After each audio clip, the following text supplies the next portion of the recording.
America's first innovation. When America was created, the world consisted of monarchies and autocratic governments.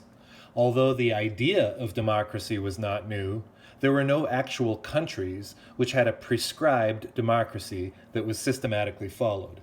That's what America became, the world's first constitutional democracy. That is, written rules that are followed for the purpose of maintaining democratic principles. Today, the world is full of such democracies, due in part to the influence of the United States. In order to learn how this all came about, it's necessary to understand what things were like at the time. The late 18th century was an important time for philosophers and intellectuals. This period is known as the Enlightenment, with a capital E, because some famous intellectuals like Jean-Jacques Rousseau were promoting progressive ideas of human freedom and dignity. So, even though the world was full of kings and queens who ruled with a heavy hand, better ideas were blossoming. The founding fathers of the United States were inspired by Rousseau and other European philosophers going back to the ancient Greeks. They decided to take these ideas and put them into effect into the real world by creating a system of government based on the principles of freedom. There are many important founding fathers who contributed to the establishment of this government. So I'll just focus on the ones from Virginia because they are the most important ones. Now, I say that because it's true, but I could also be accused of bias because I'm from Virginia myself. The most famous founding father was George Washington, who fought the British and led the country to independence. He also became the first president and contributed key ideas to the new system of government. He was from Virginia, by the way.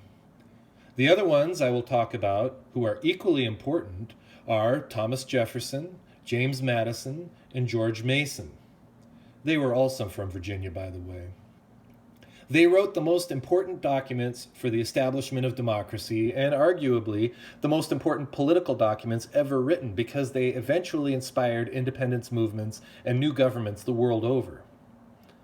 Jefferson wrote the Declaration of Independence. In this document, he complained about the power of the King of England and called the king an unfit ruler of free people. Then he goes on that America should have a better system based on democratic principles. It's a very nicely written document, and many of the lines are famous, such as, quote, "We hold these truths to be self-evident that all men are created equal and that they are endowed by their Creator with certain inalienable rights, that among these are life, liberty, and the pursuit of happiness," unquote. Another important line from the Declaration of Independence is, quote, "Government should derive its power from the consent of the governed," unquote. In other words, the people rule. James Madison wrote the Constitution, which is the supreme law of the land. Basically, it's a guide for how democratic government should function. The opening paragraph is called the preamble, which every American reads in grade school because it is so important, as well as being written very clearly. It famously starts with, quote, "We the people." So right off you get a feeling for democratic principles. Then it goes on to establish a separation of powers so that one branch of government does not become more powerful than another. For example, the president is not more powerful than the courts or the legislature, and this also keeps corruption in check. Finally, there are a total of 27 amendments that allow the supreme law of the land to keep up with changing times. The Bill of Rights is the first 10 amendments to the Constitution. The Bill of Rights was inspired by a document written by yet another Virginian, George Mason. He was from Virginia, by the way.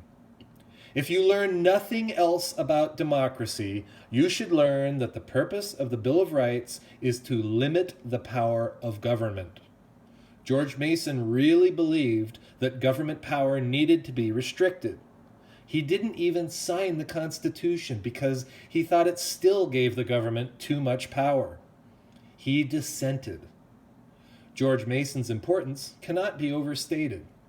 Again, I'm probably biased here because I attended George Mason University as an undergrad, okay?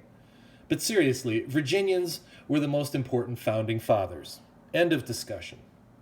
Don't tell my mother that because she's from Massachusetts and thinks that John Adams was just as important. In sum, people like to say that America is a young country, but actually, America is the world's oldest modern country. The American Revolution started a worldwide movement that eventually ended the colonial era and replaced it with a kinder, gentler version of imperialism and exploitation. Haha. Seriously, though, in the course of human events, the founding fathers of America innovated the idea of representational and constitutional democracy, and that tradition has lasted over 240 years.